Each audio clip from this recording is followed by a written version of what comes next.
Hey everyone, Chris here from IeltsAdvantage.com with another live lesson.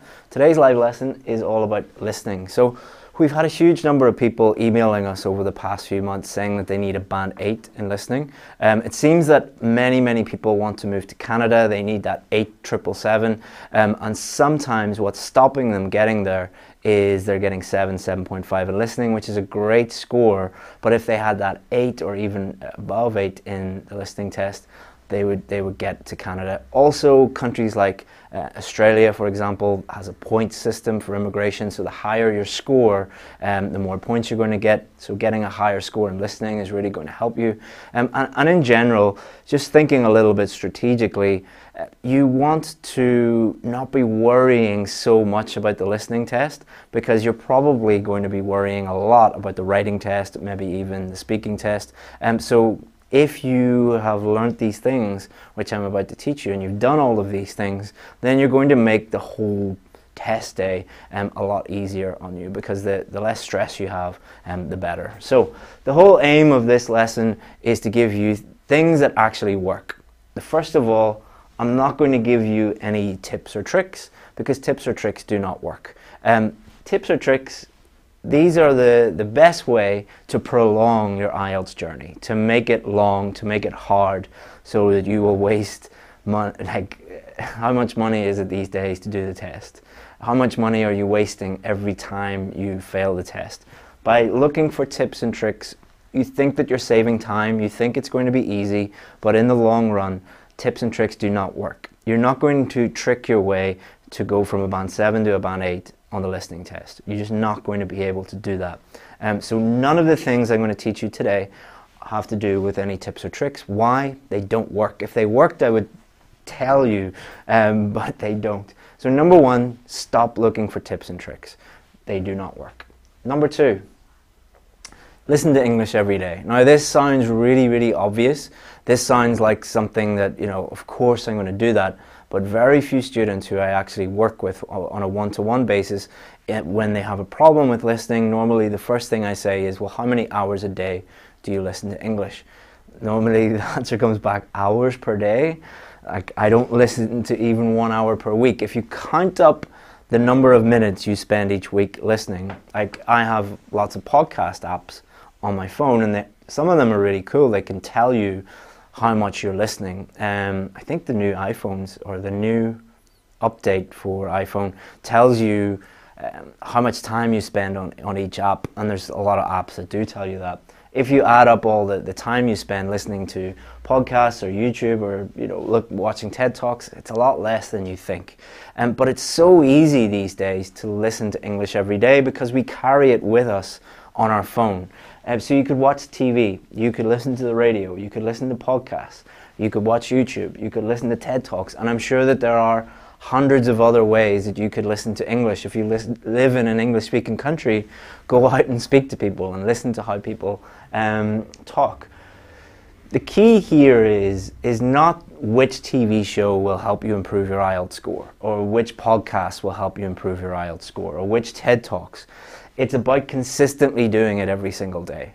10 minutes a day, or 30 minutes a day, or 1 hour a day is way more powerful and more impactful than panicking a week before your test and listening to 12 hours of podcasts or 12 hours of TED Talks the week before your test. It's not going to help you. And also, the great thing about everything being on our mobiles, everything being on our phones, is you can listen to this anywhere. On the way to work, on the way back from work, at lunchtime, while you're looking after your kids, while they're doing something else. You could just have your podcast running in the background. I was with my little boy on Saturday, sitting in a park with him, and he was running around with lots of little other boys. I could have been doing anything in that time. I took the time just to sit and watch him play, but I could have been doing anything. There are multiple times per day where you have the time. Bring your phone with you, bring your whatever you use to listen to it, and that's going to help you with that. If you want to get a band 8, you should be listening to a range of different accents, a range of different topics. You can find all of these out on YouTube. You can find these on podcasts. You can find a range of different accents. Like, keep it simple. If you want to improve Like say you're unfamiliar with the Scottish accent, listen to a podcast with Scottish people talking. Or if you are unfamiliar with the Canadian accent, go and listen to Canadian news or a Canadian YouTube channel or a Canadian talking on a TED Talk. Just keep it simple, just do it and it will help you. Listen to a range of different topics. Obviously podcasts have every single topic in the world. TED Talks have a great range of topics, especially topics that come up on the Ielts test. So have a look at those and they are going to help you. Also look at multiple people speaking and one person speaking. For example, TED Talks, normally it's just one person speaking.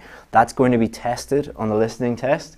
Podcasts or radio or TV, could be one person, most likely it's going to be multiple people speaking. It's testing different skills. Listening to one person and listening to multiple people, you know, cutting in and stopping and asking questions in different accents, that's completely different from just listening to one person speaking. So you should be listening to a range of topics, accents, and one person versus multiple people. Also, when you're listening, we just did this lesson on Facebook before we did it here, and there's a great question came up from one of the girls who was listening, and she said that I listen to podcasts for 2 hours every single day and my spelling is still terrible. I said, okay, what you need to do is actively listen. So what does actively listen mean? Oh, that should go there. So, for example, if you were terrible at spelling and you really needed to improve your spelling, active listening would mean that when you're listening to something and you hear a word that you're unsure of the spelling, you would write it down and then you would check the spelling in a dictionary and you would keep doing that until it improved your listening. Active listening is when you focus on one thing at a time and do something while you're listening. So let's say you wanted to improve your vocabulary. What you would do is listen to a podcast or something like that, or YouTube or TED Talk, and when you hear a word you don't know, write that word down, write all the information you need to remember that word, and then review that word. So actively listening means you're doing something to help improve a specific area. That could be vocabulary, grammar, accent, pronunciation, all of these different things that you can focus on. One of those is spelling. So as I just said, you could focus on your spelling and actively listen to improve your spelling. Spelling is really, really important for IELTS listening for a few different reasons. Number one, normally people mess up spelling not because they are bad at spelling, it's because they're careless. They think about when you're writing an email or a text message to someone. Even as a native English speaker, I make spelling mistakes when I'm writing a text message or writing an email. And it's not because I don't know the spelling of that word, it's because I'm not very careful when I'm doing that, or I'm in a rush, or I'm distracted, or I'm not focused. What you need to do is make sure that you are, when you're transferring your answers over in the last part of the test, when you have that time at the end to transfer your answers over, make sure your spelling is 100% spot on. Because if you get even one letter out of place, it is wrong. It doesn't matter if it's very close or it's just two letters the wrong way, it's going to be wrong. And also be very harsh when you're practicing. So when you are practicing, you're going to have to give yourself a score by checking your answers.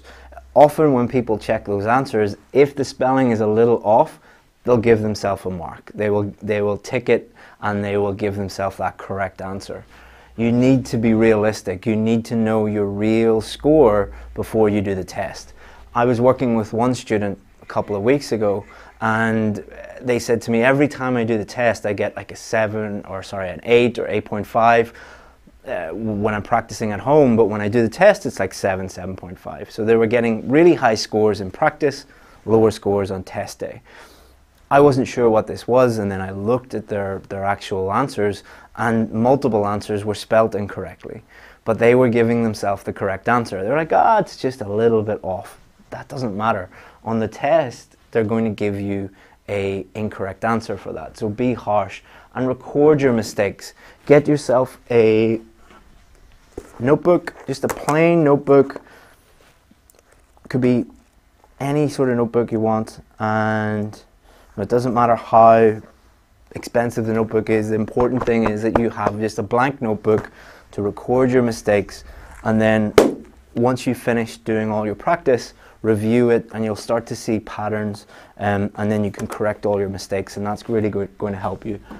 Also, what you can do is when you make spelling mistakes, take a photo, and take a photo of the mistakes, file it away in a folder on your iPhone or whatever, and you can then check it and then review your spelling mistakes, and that's going to help you. Number 4, it's not just a listening test. It is also a reading test, a thinking test, a spelling test, a grammar test, and a vocabulary test. It's testing all of these different things. I'd say these two are really, really important, reading and thinking. And this comes down to focus. Often you'll get students who are not used to listening to English, and you have to listen for a very long time. You don't think it's that long, but when you are there on test day, it does feel like a very long time. And it is a big challenge for a lot of people. And what happens is you lose focus, and then you don't read the questions. You don't think about what the answer might be. And then the listening track starts, and you get lost, and you get panicked, and everything just snowballs, and you're in a bad place. You should be reading the questions before the recording starts. You should be thinking about the questions. You should be thinking about what the answers might be before the recording starts, and that is really, really going to help you. Spelling, we've also covered. Grammar, there are certain types of questions where you're going to have to be aware of grammar, and if the grammar is not correct, you're going to get a wrong answer. Also, being aware of grammar and thinking about grammar is going to help you predict the answer and get the correct answer ultimately. And also, as with the reading test, the most important thing is that you improve your vocabulary. For many of you, it doesn't matter how many strategies or tips you listen to. If your vocabulary is not good enough, you're never going to get a band 8 for listening or reading. Think about what a band 8 means. A band 8 means that you're just below a native English speaker. So think about how the audacity that you have thinking that you're going to go from someone just learning a language to nearly native English speaker level by just learning some tips and tricks. That's outrageous to think that. In order to improve your level, you're going to have to improve your vocabulary. There's no other way around it. So number 5, improve your vocabulary. Combine this with daily listening, daily reading practice. So if you're listening to a podcast, get your notebook, get a notebook that you just use for vocabulary. So you're listening to a podcast or a TED Talk or something, you hear a new word or phrase, write that down, add in what you're going to do, add in collocations, antonyms, synonyms, pronunciation, example sentences, and then at the end of 6 weeks, 6 months, you will have a huge number of new words which you can just go and review, and you'll be improving your vocabulary and listening at the same time. You can do that with your reading as well. When you're reading, try and improve your vocabulary by trying to note down new words and reviewing them. So record them in your book and review them regularly, and that slowly but surely you're going to improve your vocabulary. You're not going to improve your vocabulary by looking at lists. You're not going to improve your vocabulary by noting down the translation to your own language. It's a waste of time. You will improve your vocabulary by listening out for new words, writing them down, and then reviewing them. Number 6, have a strategy.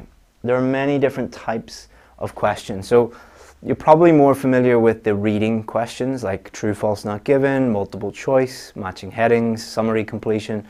But for each of the different types of, on the listening test, there are different types of questions. Each one tests a range of different skills, and they all follow the same format. So if we go and have a look on my website, let's go to Ielts listening.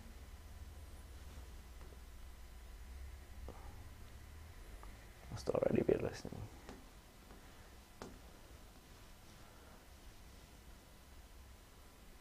So you'll see here, summary completion, form filling, multiple choice, labeling a map or plan. These are all very different types of questions, and each of them requires a different strategy. So if we go to multiple choice here, it talks about 3 different types: common problems, strategy. So at the bottom here, Oops.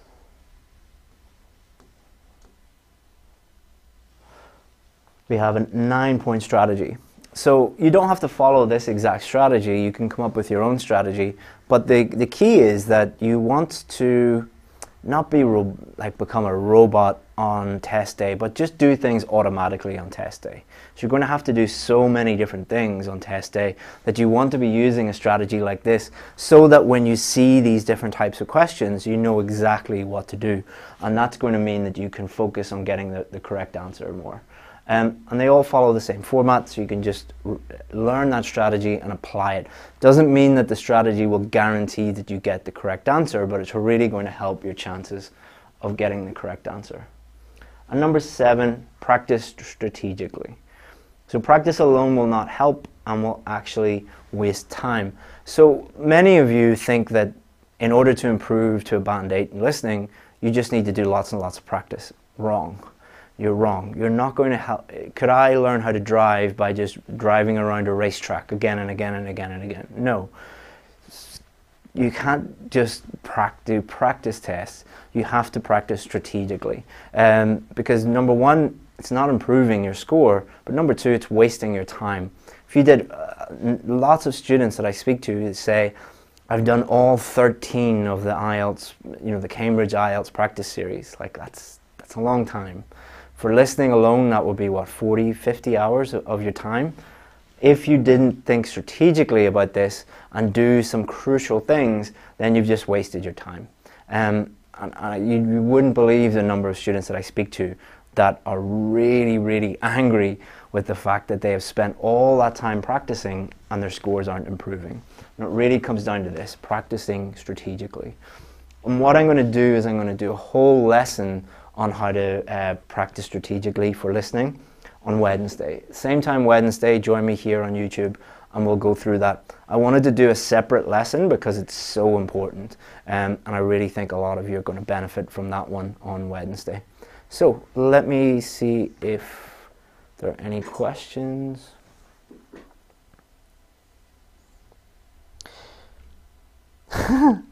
First one, stop talking and listen to Chris. He is giving us simple use. Good advice.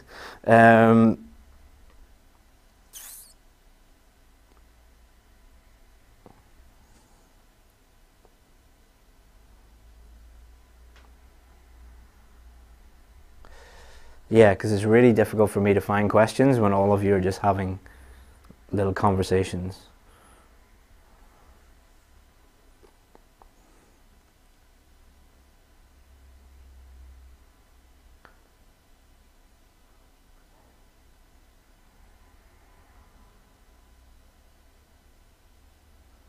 Yeah, I can't find most of the answers because... good question. Which book is useful for listening? You don't need a book for listening. You need to listen for listening. A book is not really going to help you with listening. Any advice on multiple choice questions? Yeah, if you go to my website,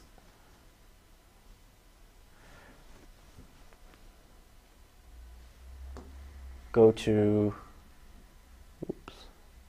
So if you go to IELTS listening, so if you go to the main homepage, you'll find writing, speaking, reading, listening, vocabulary. So you want help with listening, just go in here, then scroll down, it says the listening guide, and then multiple choice questions, go in there. It's pretty simple. Okay.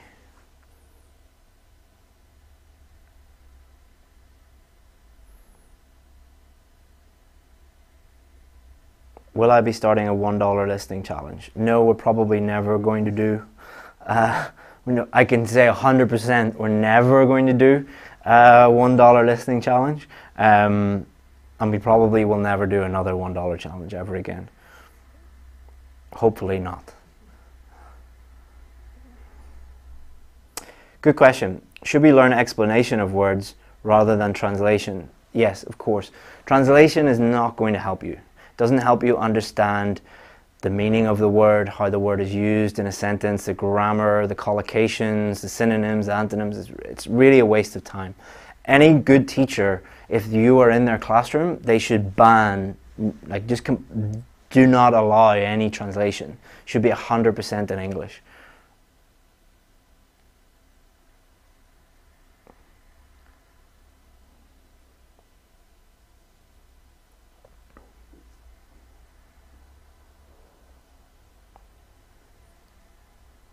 Someone has asked 5 times how to answer multiple choice questions, and I took you through where to find it on the website, so maybe listen and watch.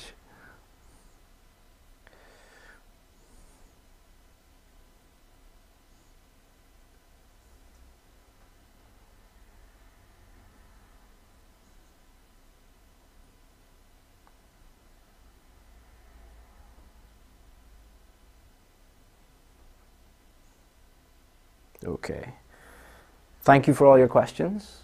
And last question was from somebody who said, why is section 3 really, really difficult? Well, the way that you should think about it is the first questions, not easy, but not very difficult. And the questions get more and more difficult as you go through the listening test. So a good way to think about it is the first section, the first easier questions, don't ignore those questions. Those are low-hanging fruit. They're easy questions. Get those in the bank. And then that will enable you to go through the test and be very, very confident that you've got the answer to those questions. And then as you go through the end, don't worry if you get 1 or 2 wrong at the end, because even if you need a band 8, you can still get a few wrong, and you're not looking for perfection. What happens with many students on the listening and the reading test is if they get any questions wrong, they get really angry with themselves and they think they're going to fail. I say, well, add up all your marks. What mark did you get? Oh, band 8. It's like, is band 8 enough? Yes, but I want to get every question correct. You're not going to get every question correct. The key is to practice strategically, and we will look at that on Wednesday, and I'll show you how you can learn from your mistakes and improve through practice. Thank you very much, guys. Hope that you enjoyed that video. Sorry that I can't answer all your questions. If you go to my website, IELTS Advantage, you'll find help with writing task 1, task 2, speaking, reading, listening. Just go in there, have a look, and you'll get the answers to your questions. If you need my personal help, you can email me, chris@ieltsadvantage.com. I don't work with very many students. I only work with students who I want to work with and who I think I can help. So if you want to send me an email, we can talk about whether you fit that bill. And if you need any other help, go to the website. Thank you very much, guys. If you enjoyed this video, please subscribe. We'll be making another one on Wednesday and another one on Friday, all about listening. Wednesday, we'll be looking at how to practice strategically, and on Friday, we'll focus on how to focus on the test and keep your focus during the test. Thank you very much, guys. Hope that you enjoyed that video. Let me know what you think about it in the comments. If you have any questions, let me know. Thank you. Bye-bye.